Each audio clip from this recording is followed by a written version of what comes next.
இதுதாங்கய்யா அந்த மீன் குழம்பு, சாரி பூச்சி மருந்து கலக்கப்பட்ட விஷக்குழம்பு என்று குழம்பு சட்டியை எடுத்து இன்ஸ்பெக்டரிடம் காட்டுகிறார் குள்ளஞ்சாவடி காவல் நிலைய எஸ்ஐ. சமையல் மாஸ்டருக்கே தெரியாத சுவையான பக்குவத்தில் வைக்கப்பட்ட பூச்சி மருந்து மீன் குழம்பை கொடுத்து சமையல் தொழிலாளியான தனது கணவரை கொலை செய்துவிட்டு நாடகமாடிய மனைவியும் அவரது நண்பரையும் போலீசார் கைது செய்து கம்பி எண்ண அனுப்பியுள்ளனர். கடலூர் மாவட்டம் கட்டியங்குப்பத்தை சேர்ந்தவர் 50 வயது கோபாலக்கண்ணன். கோவையில் உள்ள தனியார் கல்லூரியில் தங்கி சமையல் வேலை செய்து வந்தார். இவரது மனைவி 48 வயது விஜயா கட்டியங்குப்பத்திலேயே வசித்து வந்தார். இருவருக்கும் திருமணமாகி 27 ஆண்டுகள் ஆகும் நிலையில் குழந்தைகள் இல்லை என்று கூறப்படுகிறது. இந்த நிலையில் தீபாவளிக்காக சொந்த ஊருக்கு வந்த கோபாலக்கண்ணன் ஊரிலேயே இருந்த நிலையில் கடந்த 13ஆம் தேதி காலையில் வாயில் நுரை தள்ளியபடி மயங்கி கிடந்ததாகவும் மருத்துவமனைக்கு கொண்டு செல்லும் வழியில் இறந்து விட்டதாகவும் குள்ளஞ்சாவடி காவல் நிலையத்திற்கு வந்து விஜயா தெரிவித்துள்ளார். சம்பவ இடத்திற்கு வந்த போலீசார் உடலை கைப்பற்றி பிரேத பரிசோதனைக்காக கடலூர் அரசு மருத்துவமனைக்கு அனுப்பினர். மருத்துவர்கள் நடத்திய சோதனையில் கோபாலக்கண்ணன் விஷ உணவு சாப்பிட்டு இறந்துள்ளது போலீசாருக்கு தெரிய வந்துள்ளது.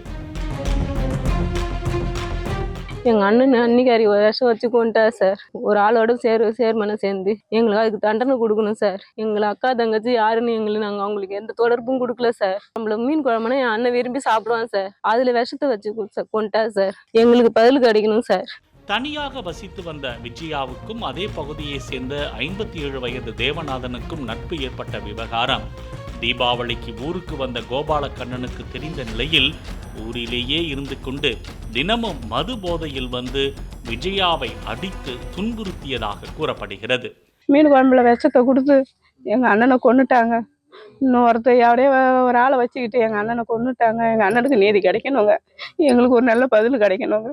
இந்த நிலையில்தான் கடந்த 12ஆம் தேதி கோபாலுக்கு மிகவும் பிடித்த மீன் குழம்பை விஜயா சமைத்ததும் அதை சப்பு கொட்டி மதிய உணவாக கோபால் சாப்பிட்டிருக்கிறார். இதையடுத்து மீதமிருந்த குழம்பில் நெற்பயிர்களுக்கு பயன்படுத்தப்படும் பூச்சி மருந்தை கலந்து இரவு உணவை கொடுத்ததாக கூறப்படுகிறது.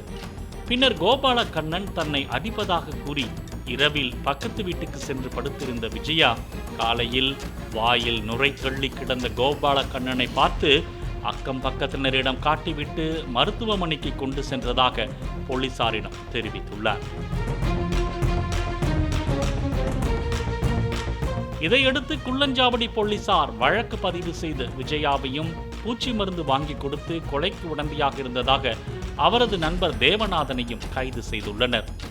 மனைவியின் கடைக்கண் பார்வை வேறு பக்கம் திரும்பியதை தட்டி கேட்டதால் பூச்சி மருந்து குழம்பால் கணவனை கல்லறைக்கு அனுப்பிய சம்பவம் பரபரப்பை ஏற்படுத்தியுள்ளது.